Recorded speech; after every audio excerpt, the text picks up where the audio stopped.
Thanks for joining me on episode 405 of the Inspired Stewardship Podcast. Hey, I'm Matt Ham, author of Redefine Rich, and I challenge you to live richly by listening to the Inspired Stewardship Podcast with my friend, Scott Mader.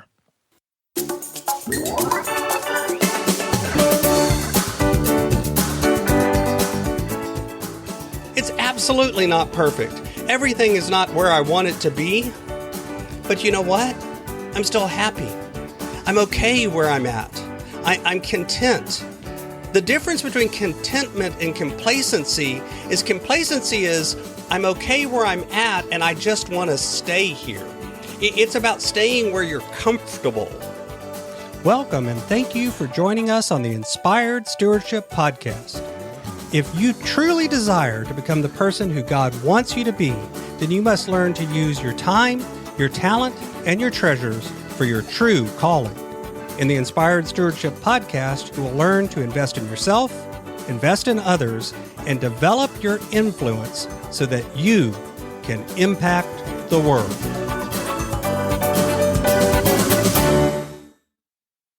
In today's episode about investing in others through stewarding your treasures, I talk with you about why gratitude is also a wealth-building tool, how gratitude leads to contentment without complacency, and why you should recognize the reasons that what you have isn't only from what you do.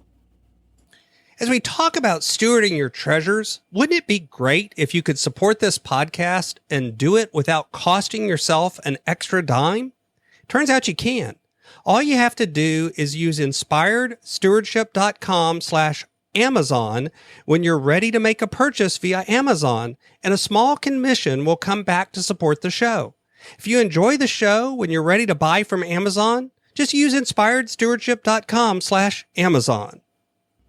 So in doing research for this week's theme of episodes, where I've been talking a lot about gratitude and about this idea of paying attention to what's going on to kind of get where you want to go, and noticing that you're not in things alone. It's not all from what you do or from what you have that creates the ability to do things. And in doing that research, I found some interesting stuff. There was actually a study done that showed that businesses that looked for ways to cooperate with other businesses actually monetarily did better. And so I dug a little deeper, and I also found out that there were some studies that showed that individuals who were seen as grateful people tended to become more wealthy than individuals that had a lack of gratitude in their life. And I got to thinking about it, and it makes a lot of sense. You know, think about it for a couple of ways. Number one, when you want to be around people, do you want to be around people who have an attitude of gratitude, who tend to be thankful for the things that are happening in their life? They tend to recognize when you do something for them and when other people do things for them. They don't look at everything as this is all mine, this is all up to me. I pulled myself up from my own bootstraps, and I'm always the one that causes myself to get everything I want. I don't need anybody else. Nobody else has ever helped me. Do you like to be around people that also have maybe a victim mentality where everything is always going wrong, everything is always their fault, it's always about the terrible things in their life?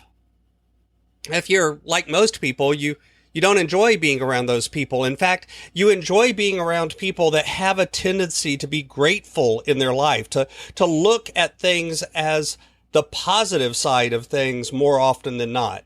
Now, that's not to say that you can't ever complain or you can't ever have a bad day or be frustrated. And it doesn't mean that you can't also vent to people, especially people that you love and that you trust occasionally, where you look at them and you say, I just need to get this out of my head and off my chest because I'm really feeling beat up today. But what it does mean is that if you begin to cultivate an attitude of being grateful, people are going to want to be around you more. And one of the things that ends up happening is you then get more opportunities. And through more opportunities, you have more success. There's a certain amount of things where it's just a numbers game. I do a lot of work where I do a lot of sessions in front of a large group of people, and I try to make a point of being there ahead of time and having conversations with folks and mingling and talking to the people that host the event and making sure that I'm treating everyone well. Whether I'm a keynote speaker, whether I'm a minor speaker, whether I'm just doing a workshop, doesn't matter. You want to connect with everyone that you can. And the funny thing is, that's not my natural tendency. Normally, I would kind of want to stand in the corner and not visit with everybody. But I force myself to do this and to have a good attitude about it, because I know that there's a degree to which just being out there and having those conversations means that I get more opportunities to serve others and to help others. And when I do that, that means I have more opportunities to help.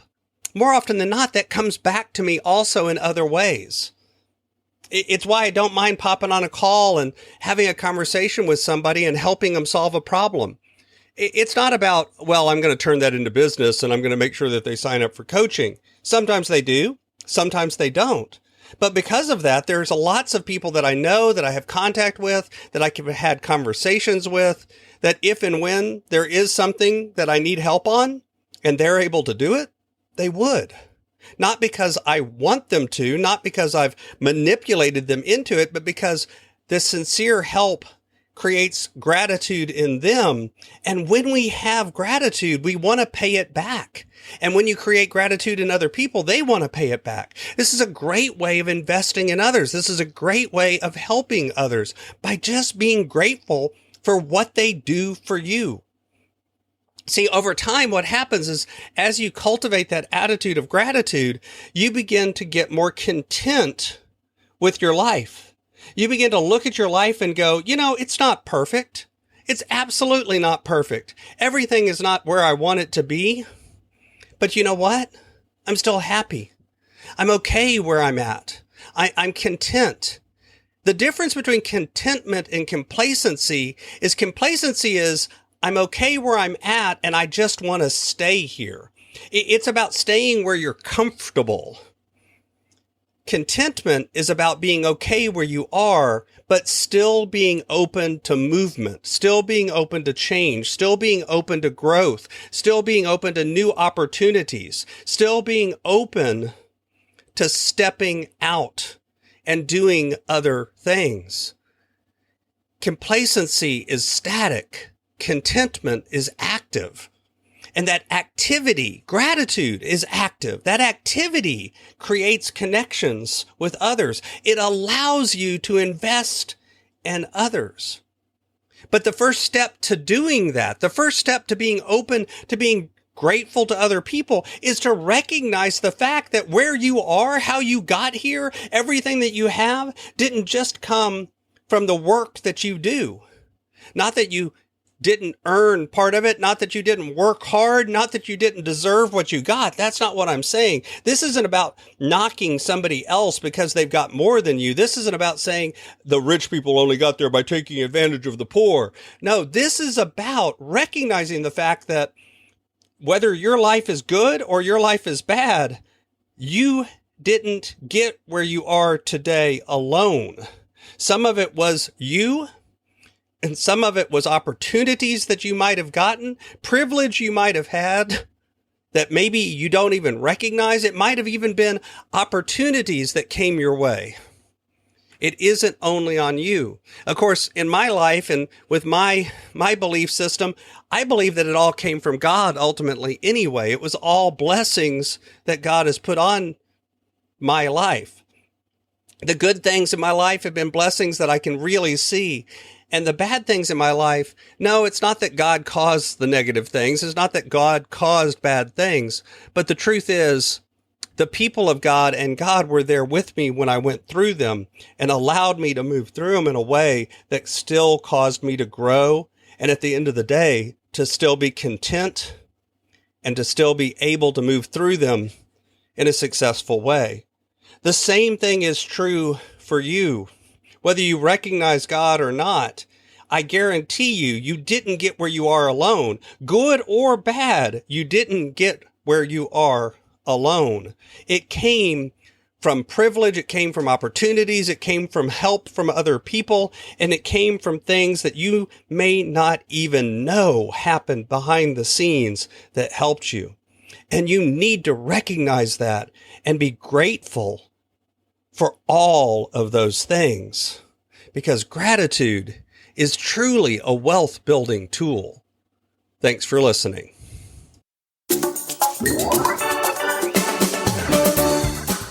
Thanks so much for listening to the Inspired Stewardship Podcast. As a subscriber and listener, we challenge you to not just sit back and passively listen, but act on what you've heard and find a way to live your calling. If you like this episode on the stewardship of treasures, you can sign up for our treasures tips by going to inspiredstewardship.com/treasures or text in the U.S. 44222 treasures tips. And we'll send you 5 weeks of our best tips on stewarding your treasures. Until next time, invest your time, your talent, and your treasures. Develop your influence and impact the world.